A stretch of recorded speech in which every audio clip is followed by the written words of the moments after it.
আসসালামু আলাইকুম, welcome to my channel. আজ আপনাদের সাথে শেয়ার করব মাটন কষা রেসিপি। একদম সহজে ঘরোয়া উপকরণ দিয়ে আপনারা এই দুর্দান্ত স্বাদের মাটন কষা তৈরি করে নিতে পারবেন বাড়িতেই। আসুন দেখে নেওয়া যাক কীভাবে তৈরি করছি। সবার প্রথমে আমি ফোড়ন দিয়ে নেব। তার জন্য এখানে আমি সরিষার তেল নিয়েছি 4টে গোটা কাঁচা ঝাল, 4টে তেজপাতা, 5টা এলাচ, 15টা গোলমরিচ আর হাফ চা চামচ পরিমাণে জিরে। সরষের তেলটা খুব ভালো মতো গরম করে নেওয়ার পরে ফোড়নটা আমি দিয়ে নিলাম 30 সেকেন্ডের জন্য। ফোড়নটা দেওয়ার পরে এখানে দিয়ে দিয়েছি 3টে পেঁয়াজ কুচি। আমি পেঁয়াজটা এভাবে লম্বা শেপের করে কেটে নিয়েছি। খুব ভালো করে এবার আমি পেঁয়াজটা হালকা করে ভেজে নেব। একবার ঠিক যেভাবে করে আমি দেখাচ্ছি এইভাবে করে এই মাটন কষা তৈরি করে দেখুন। আশা করছি রেসিপিটি আপনাদের কাছে অনেক বেশি ভালো লাগবে আর সহজেই আপনারা ঘরে থাকা উপকরণ দিয়ে তৈরি করে নিতে পারবেন। দেখুন পেঁয়াজটা খুব ভালো মতন আমি ভেজে নিয়েছি। এর থেকে বেশি পেঁয়াজটা আমি ভাজবো না। এবার আমি এর মধ্যে দিয়ে দিচ্ছি 5 চা চামচ পরিমাণে আদা বাটা। এখানে অবশ্যই করে আদা বাটার পরিমাণটা একটু বেশি ব্যবহার করতে চেষ্টা করবেন, এতে করে মাটনের টেস্টটা অনেক বেশি ভালো আসে। আদা বাটাটা দিয়ে খুব ভালো করে এবার আমি পেঁয়াজের সঙ্গে কষিয়ে নিচ্ছি।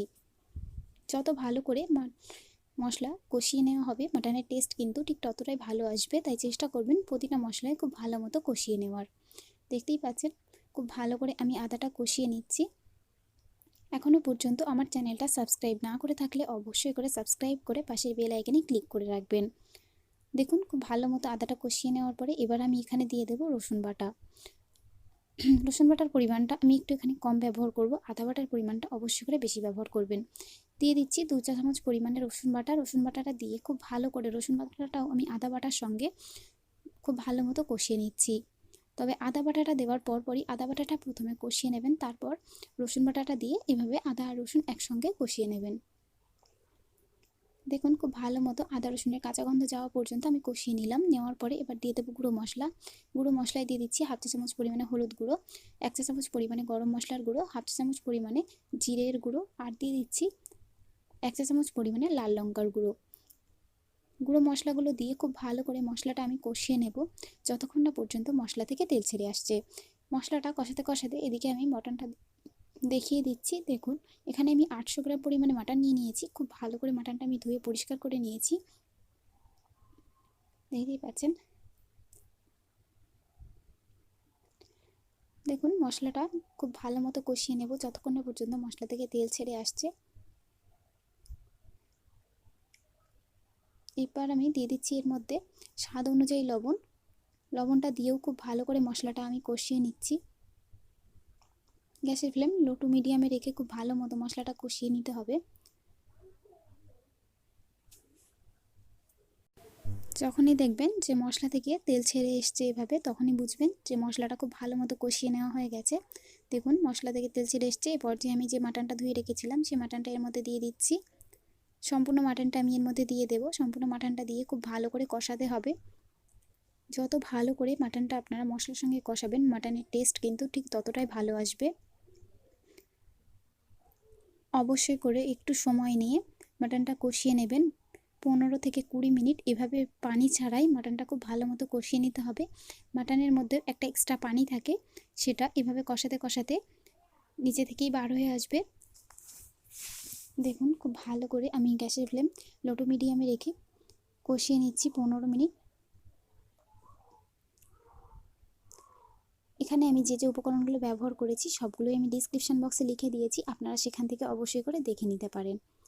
দেখুন 15 মিনিট হয়ে গেছে, দেখতেই পাচ্ছেন মাটন থেকে পানিটা ছেড়ে এসছে। মাটনটা খুব ভালো মতো কষিয়ে নেওয়া হয়ে গেছে। আমি আবারও কিছুক্ষণ মাটনটা কষিয়ে নিচ্ছি। নেওয়ার পরে আমি এখানে পানিটা অ্যাড করব। একদম সহজ রেসিপি, আপনারা দেখলেই এটা সহজেই তৈরি করে নিতে পারবেন।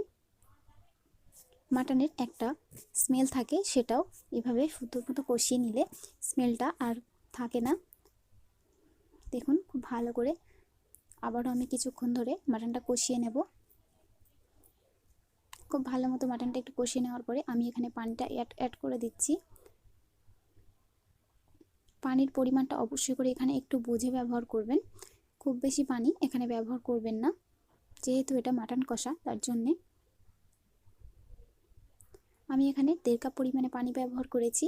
দেখতেই পাচ্ছেন পানিটা দিয়ে খুব ভালো মতো যখন এভাবে ফুটতে থাকবে, এই পর্যায়ে আমি এর মধ্যে ঢাকা দিয়ে দেব। ঢাকা দিয়ে এটা রান্না করে নেব 20 মিনিট।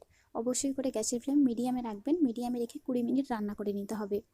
তাহলেই রেডি হয়ে যাবে আপনাদের লাল লাল ঝাল ঝাল মাটন কষা। দেখতেই পাচ্ছেন আমি 20 মিনিট পরে ঢাকাটা খুললাম।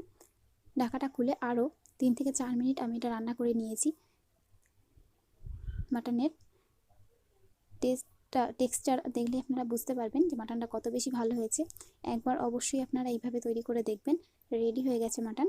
আমি এটা নামিয়ে নিয়ে গরম গরম সার্ভ করছি।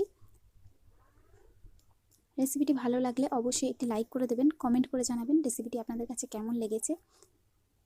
আজকের মতন এই পর্যন্তই। আবারও চলে আসবো এরকমই নিত্য নতুন আর সহজ রেসিপি নিয়ে।